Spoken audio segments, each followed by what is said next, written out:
नमस्कार, जोहार। हजारीबाग का चर्चित विष्णुगढ़ हत्याकांड, जिसमें नाबालिग बच्चे की बहुत ही निर्मम तरीके से उस बच्ची की 12 साल की बच्ची की हत्या कर दी गई और कई दिनों तक ये एक ब्लाइंड केस की तरह रहा। और झारखंड के तमाम विपक्षी नेता, खासतौर पर बीजेपी के नेता, वहां पीड़िता के घर जाते रहे, उनके परिवार वालों से मिलते रहे।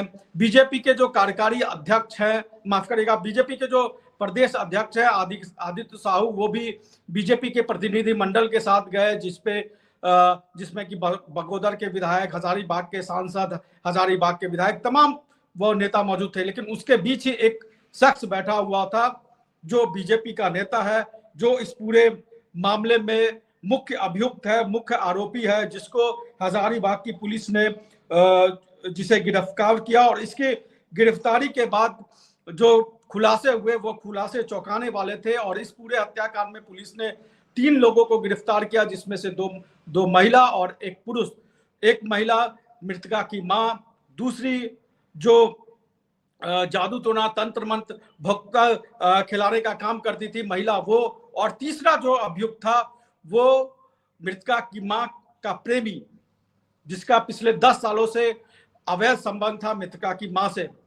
और इस पूरे मामले में जो जिस तरीके के खुलासे हुए, वो चौंकाने वाले हैं, क्योंकि पुलिस ने दावा किया कि इस पूरे हत्या को नरबली के लिए अंजाम दिया गया। और जो मृतका के भाई है, उसकी तबीयत खराब होती रहती थी, और उसको ठीक करने के लिए उसकी मां ने इस तरीके का पूरा षड्यंत्र रचा। लेकिन उसमें जो उसने उसका साथ दिया, वो मुख्य आरोपी भीमराम जो है, वो बीजेपी का नेता है, बीजेपी के का बूथ कमेटी का ये अध्यक्ष हो रह चुका है। और जो बीजेपी के तमाम नेता जो भी यहाँ पर विष्णुगढ़ जाते थे, तो उन सभी नेता, चाहे वो आदित्य साहू हो, चाहे वो हजारीबाग के सांसद हो, चाहे हजारीबाग के विधायक हो, चाहे जो भी नेता जाते थे, वो उनके साथ जाता था, पीड़िता के परिवार से मिलवाता था, क्योंकि ये पीड़िता के परिवार के बहुत करीबी थे। और उसको पुलिस ने जो बातें कही हैं, उसमें उसके हिसाब से जो मृतका के भाई बहन है या परिवार के लोग हैं, उसको अपने पिता की तरह वो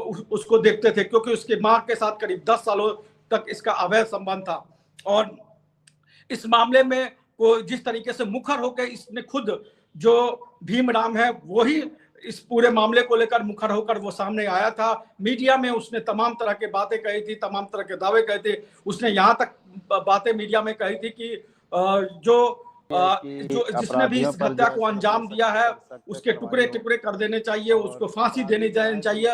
और देखिए कि कैसे जो है, जो आदमी मीडिया के सामने आकर मीडिया को कई बार मीडिया को भी बरगलाता था, पुलिस को भी मिसगाइड करता था, बीजेपी नेताओं को भी उसने अपने झांसे में ले रखा था। और बीजेपी नेता उसके झांसे में जो कई बार आए भी और पीड़िता के घर भी गए, माफ करेगा, मृतका के घर भी गए। और इस मामले को लेकर हजारीबाग बंद भी बुलाया गया, उस बंद में भी ये भीमराव मुखर होकर शामिल हुआ।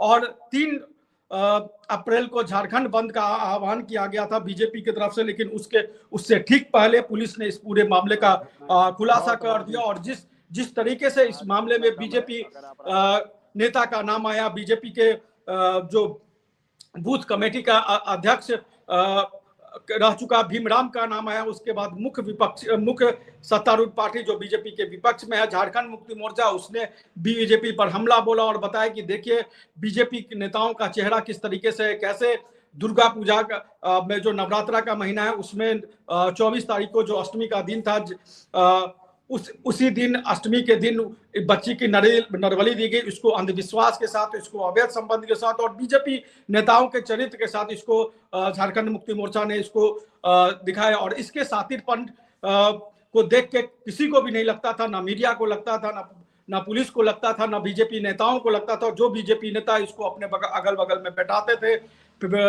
मृतका के परिवार से मिलने जाते थे, मुआवजे की भी मांग करते थे, और ये उसमें मुखर होकर सामने आता था और पीड़िता के लिए हक की बात, उनके परिवार के लिए हक की बात करता था। लेकिन जो पुलिस ने जो खुलासे किए, उसके बाद एक तरीके से कहे तो इसका चेहरा भी सामने आ गया, जो कि एक तरीके से कहा जाए कि बीजेपी के एक्टिव मेंबर के रूप में ये काम कर रहा था। और इसके अलावा वो प्रखंड कमेटी में भी विभिन्न पदों पर, जो भीमराव है वो बीजेपी के प्रखंड कमेटी में भी विभिन्न पदों पर रह चुका था। इस पूरे मामले को लेकर क्या कुछ पुलिस ने कहा है, आप सुनिए कैसे इस हैरान करने वाले मामले का खुलासा किया बच्ची गया, का शव बरामद। पुलिस ने इस ब्लाइंड स्टोरी को सुलझाया। आप सुनिए जो पुलिस के आला अधिकारी हैं, आईजी, एसएसपी, एसपी हैं हजारीबाग के, वो क्या इस पूरे मामले को लेकर, इस पूरे खुलासे को लेकर कह रहे हैं।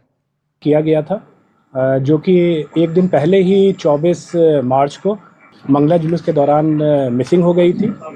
इस संबंध में बच्ची के मां रेशमी देवी के आवेदन के आधार पर विष्णुगढ़ थाने में मर्डर और पॉक्सो के अंतर्गत एफआईआर दर्ज किया गया था। मामला चूंकि काफ़ी गंभीर था और इस केस में करीब किसी प्रकार का कोई आई विटनेस और कोई परिवार की तरफ से भी कोई स्पष्ट बताया नहीं जा रहा था, इसलिए पुलिस के द्वारा सभी पहलुओं पर काम किया गया।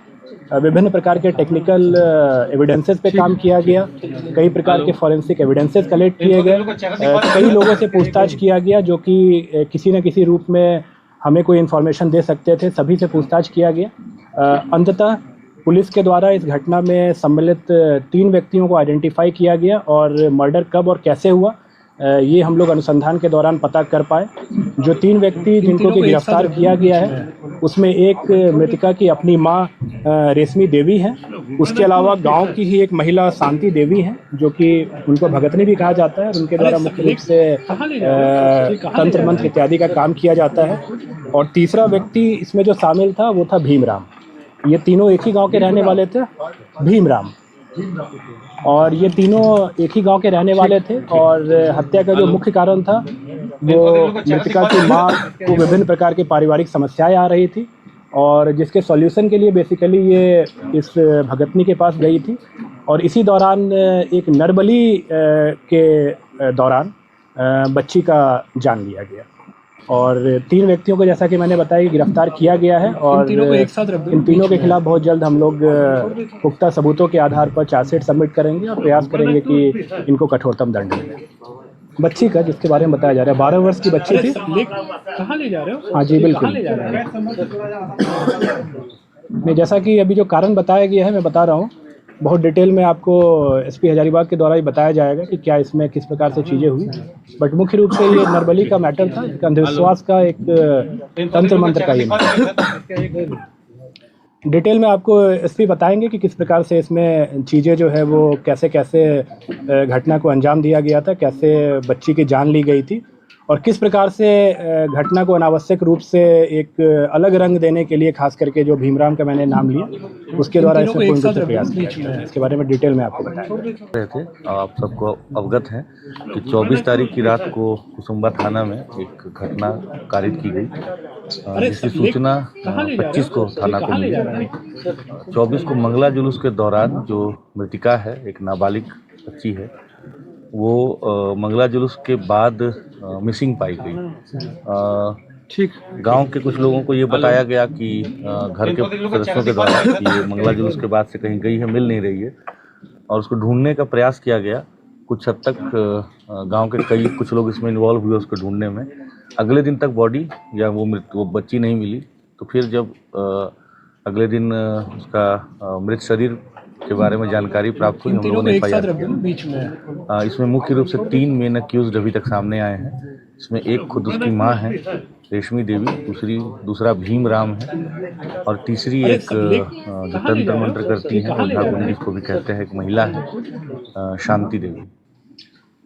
जो मृतिका की मां है और भीमराम के बीच करीब 10 वर्षों से अनैतिक संबंध की बात सामने आई है और उनके जो पति हैं वो महाराष्ट्र में कुछ रोजगार करते हैं और कम ही घर आना जाना होता है। मृतिका के जो बाकी भाई बहन हैं वो भी उनको अपने पिता के नज़र से ही देखते हैं और एक तरह से उस परिवार के ऊपर भीमराम का कंप्लीट होल्ड जैसा है। इन तीनों को एक साथ इनके जो पुत्र हैं, मतलब मृतिका का जो भाई हुआ, उसके विषय में उनकी माँ काफ़ी चिंतित रहती थी क्योंकि वो मानसिक और शारीरिक रूप से उनको कमज़ोर लगता था। साथ में उनका इकलौता बेटा था, तो उनको हमेशा इस बात की चिंता रहती थी कि कैसे इसका भविष्य उज्जवल हो जाए, ठीक हो जाए, स्वास्थ्य भी इसका अच्छा हो जाए। ओझागुनी का जो उनकी विश्वास है, वो पिछले कई सालों से वो जो हम लोग बताए की शांति देवी हैं, जो ओजागुनी करती हैं और जो एक भक्तिनी जिसको कहा जाता है ग्रामीण परिवेश में, उनके पास जाती थी। ज़्यादातर समय अपने पुत्र के शारीरिक स्वास्थ्य को लेकर या कभी कभी नौकरी के लिए जाती थी, कभी कभी घर में तंत्र मंत्र से अपने घर को बंधवाने के लिए जाती थी, जो सब पूर्व में किया भी गया इसी भक्तिनी के द्वारा। कभी अगर जमीन का भी विवाद हो, किसी भी तरह के व्यक्तिगत जो उनकी समस्याएं होती थी, उसके लिए वो जाने लगी थी। तो इन चीज़ों में एक तरह से ये जो भक्तिनी है वो उनसे उसके बदले में पैसे और बाकी चीज़ें लेती थी। उनके घर में जैसा मैंने बताया कि हर चीज़ के लिए वो डिपेंड करती थी भीमराम के ऊपर। तो घटना के दिन भी जब ये अपनी मृतिका के साथ, छोटी बच्ची के साथ और भीमराम के साथ उनके घर गई, वो भक्तिनी के घर गई, तो उनके घर में एक छोटा सा, जिसको वो मंदिर कह रहे हैं, उसको धरती माता मंदिर या मनसा देवी मंदिर भी कहा जा रहा है, तो उस मंदिर में इनको बुलाया गया। हालांकि माँ बेटी दोनों दरवाजे से गई, लेकिन जो भीमराव था उसके विषय में बता रहे हैं एक साथ पीछे का जो छोटा सा बाउंड्री होता है उसको कूद करके छुप करके आया। और उस समय पहले भक्तिनी के द्वारा बताया गया कि इसके ऊपर देवास आया हुआ है, मतलब माता आई हुई, जिसको हम लोग बोलचाल में कहते हैं, और उसको टिकाव करके कुछ अपना मंत्र का वो ढोंग करके और छोड़ दी।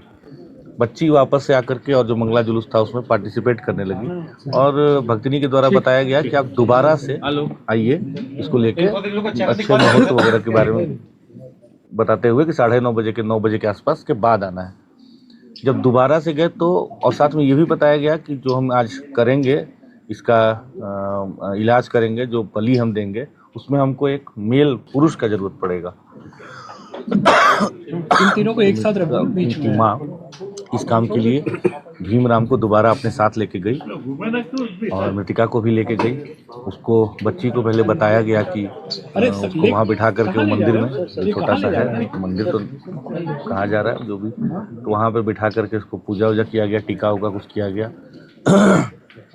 उसको मुकुंदाना और इलायची वगैरह का प्रसाद खिलाया गया और बोला गया कि तुम्हारे ऊपर कुछ दोष है, आज हम लोग जो उपचार कर रहे हैं इसे तुम दोष मत करो। फिर इनकी मान्यता थी कि जो वहाँ बसवाड़ी है, जो हमारा, जहाँ से हमें शव बरामद हुआ बाद में, कि उसी बसवाड़ी में वहाँ के भूतों को बांध के रखते हैं। ये कह करके इसको वहाँ ले गए और फिर वहाँ इसको लेटने के लिए कहा गया, और उसके बाद उसका भीमराम के द्वारा इसका गला दबा करके इसकी हत्या की गई। इन तीनों को एक साथ रख दो बीच में। जो उसको कॉलिंग स्टिक कहते हैं, उसकी मदद से आप सब जानते हैं कि इंसर्शन किया गया ब्रूटली, और उसका सर फोड़ करके उसका खून लिया गया। ये सारी जो कृत्य हुआ है, इसमें हम लोगों के पास काफ़ी पुख्ता एविडेंस और जो सूचना भी प्राप्त हो रही थी और एविडेंस भी हम लोगों को मिला। सबको हम लोगों ने अरेस्ट भी किया और हम लोग इस केस को बहुत गंभीरता से ले रहे हैं। हम लोग पूरी तरह से प्रयास करेंगे कि इसको हम लोग ट्रायल में लेकर जल्द से जल्द मृतिका को हम लोग न्याय दिलाएं और कठोर से कठोर हम लोग उसको दंड दिलवाने का पूरा प्रयास करेंगे। इस कांड के उद्भेदन के लिए 26 तारीख को ही रेस्पेक्टेड डीजीपी मैम के द्वारा और मेरे द्वारा एसआईटी का गठन किया गया था। उस एसआईटी में प्रोफेशनल आईपीएस हैं, साथ में एसडीपीओ विष्णुगढ़ थे, इंस्पेक्टर विष्णुगढ़ थे, 2 प्रोफेशनल डीएसपीज थे, कई और अन्य पदाधिकारी भी थे। साथ में कई और अन्य पदाधिकारियों ने इसमें काफ़ी सक्रिय भूमिका निभाई। इसमें सदर एसडीपीओ अमित आनंद है, साथ में वरीय पदाधिकारियों का भी लगातार हम लोग को निर्देश मिला। तो इन सब के कारण हम लोगों ने इस कांड का उद्भेदन किया है। सभी लोगों की गिरफ्तारी कर ली गई। जो विधि सम्मत सारे प्रोसेस हैं फॉलो किए गए हैं, आगे भी किए जाएंगे। और इस विभत्स घटना का हम लोगों ने उद्भेदन किया। आप लोग जानते हैं कि घटना कारित होने के बाद ये भीमराम ही है जिसने कि इस घटना को कई तरह के कलर देने की कोशिश की। बार बार वो पुलिस को गुमराह करने के लिए, इन्वेस्टिगेटिव एजेंसी को गुमराह करने का प्रयास करता रहा, but finally on the basis of very good evidence हम लोगों ने तीनों को आज अरेस्ट किया है। स्टेटमेंट उनका नहीं देखा है, लेकिन अगर आया हो। कब इसमें कॉम्पेंसेशन नहीं मिलना चाहिए परिवार को? इन विषयों पर मुझे लगता है कि उपायुक्त महोदय आप लोगों को डिटेल से ब्रीफ करेंगे। ठीक, हम लोगों ने, मैंने अपने एसपी यहाँ एज एसपी हजारीबाग ज्वाइन करने के बाद एक विषय में काफ़ी बड़ा अवेयरनेस कैंपेन किया था बरही में। आई एम श्योर कि बहुत सारे लोग उसमें पार्टिसिपेट भी किए थे, आप लोग को याद भी होगा। उसके बाद से बरही में ऐसी कोई घटना सामने नहीं आई है। उस समय मैंने बरही को इसलिए चुना था क्योंकि उससे पहले जो घटना वो बरही में ही कारित हुई थी। बट अब डेफिनेटली हम लोग अवेयरनेस कैंपेन करेंगे उस सारे एरिया में जहाँ जहाँ इस बार इस ऐसी घटना कारित होने की संभावना भी है। और ये इसमें जागरूकता एक इसका पार्ट है। दूसरा है कि अगर ऐसा होता है तो ऐसे लोगों को हम लोग इनके विरुद्ध सख्त एक्शन लें और कठोर से कठोर इनके खिलाफ हम लोग कार्रवाई करें। दोनों हम लोग करेंगे। बायोम इंस्टीट्यूट नीट की तैयारी के लिए एक भरोसेमंद नाम। यहाँ अनुभवी फैकल्टी, स्मार्ट क्लासरूम और बेहतरीन टीचिंग मेथड से स्टूडेंट्स को मिलती है मजबूत तैयारी। यहाँ हर स्टूडेंट को मिलता है पर्सनल गाइडेंस और डाउट क्लियरिंग का पूरा सपोर्ट। नीट 2027 और 28 के लिए फेज 1 बैच 9 अप्रैल से शुरू हो रहा है। आज ही बायोम इंस्टीट्यूट से जुड़े और अपने डॉक्टर बनने के सपने को दे सही दिशा। बायोम इंस्टीट्यूट सिर्फ मेडिकल प्रिपरेशन का संस्थान।